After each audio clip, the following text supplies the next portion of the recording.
में नहीं देता है। हमारे पूर्वजों ने संघर्ष किए, लड़े, संघर्ष किए, मार खाए, जेल गए, बहुत सारे यत्न झेले हैं। उसके बदौलत ये कानून बना। कानून बनने के बाद आपको कोई भी अधिकार दिया और वही अधिकार के तहत आप लोग को जो सरकारी अनुदान है वो मिलता है। वो हमें कोई तोहफा के तौर पे नहीं दे रहा है। लेकिन आप लोग अगर संगठित नहीं होइएगा, संघर्ष नहीं कीजिएगा, अपने अधिकार को नहीं जानिएगा, तो निश्चित ही अरबों खरबों रुपया मजदूरों के लिए जो उसका फंड है उसमें जमा है, वो भी जो भ्रष्ट मिनिस्टर है, जो भ्रष्ट पदाधिकारी है, वो बंदर बांट कर लेगा। इसलिए इतना पैसा उसमें जमा है कि पूरे बिहार में जितने मजदूर हैं, निबंधित हैं, उनको 55 लाख रुपया भी खाता पे भेज दे तो कम पड़ जाएगा, यानी बच ही जाएगा।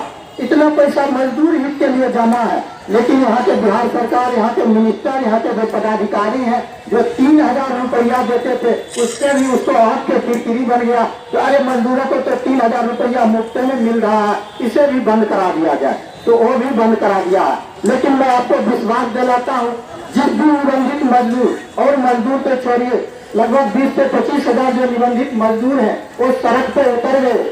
निश्चित है उस दिन वो घोषणा करेगा कि नहीं, मैं पूरे बिहार के लिए वो चीज लागू करता हूँ और फिर से वो अनुदान मैं देना स्टार्ट करूंगा। लेकिन जब तक आप सभी मजदूर आंदोलन करने के लिए नहीं उतरिएगा तो इसी तरह आपको चलते रहेगा।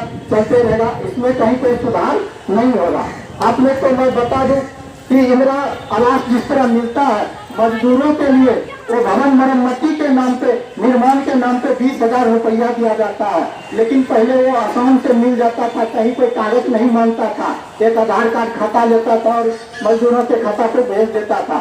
लेकिन जब वो भी पैसा मजदूरों को मिलने लगा तो मिनिस्टरों के हाथ में किरकिरी होने लगा। उसने भी इतना बड़ा कंडीशन लगा दिया कि वो मजदूर को मिल ही नहीं सके।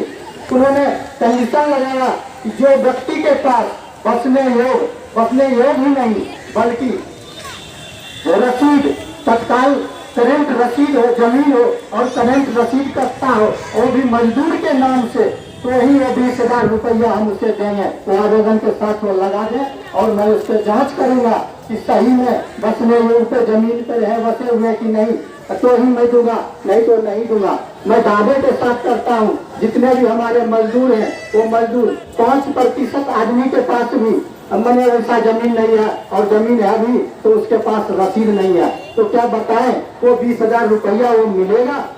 एकदम नहीं मिलेगा।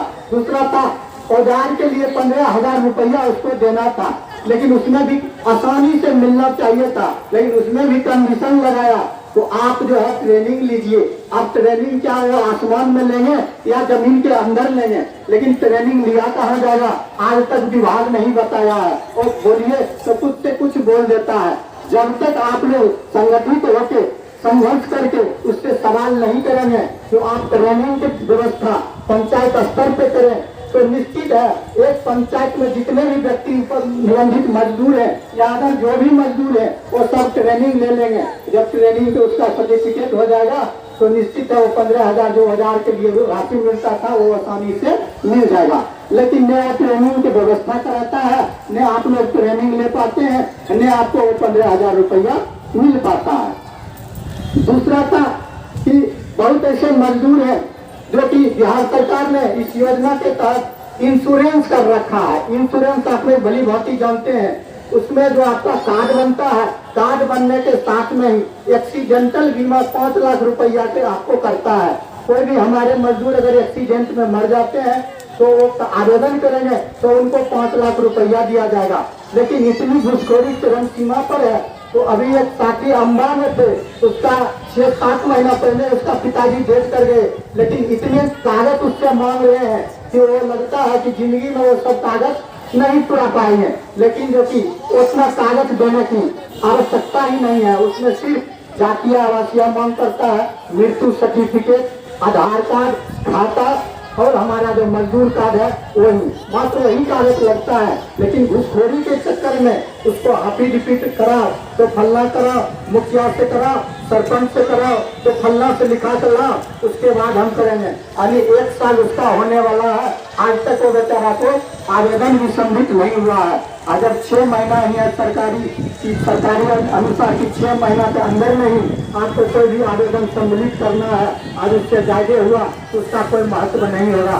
आप लोग बताएं तो क्या उसको कभी पैसा मिल पाएगा? उसका वाजिब में इंश्योरेंस है, लेकिन वो आदमी जानकारी के अभाव कहिए या विभागीय घनिष्ठता के कारण कहिए जो कि वो लाभ उसको नहीं मिल रहा है। तो हमारे मजदूर साथियों से मैं अनुरोध करता हूँ कि आप जितना ही जो कुछ जानते हैं सीखते हैं, आप जो भी मजदूर हैं आपके अगल बगल में हैं, आप उसे बताएं। जो भी व्यक्ति के लड़की के शादी में 50,000 रुपया मिल गया है, क्योंकि जो भी निबंधित मजदूर हैं अपनी प्रथम और दूसरी पुत्री को शादी करते हैं, उनको मान के चलिए 50,000 रुपया देता है। जो साथी को मिल गया है वो अदर साथी को ध्यान पूर्वक बताएं।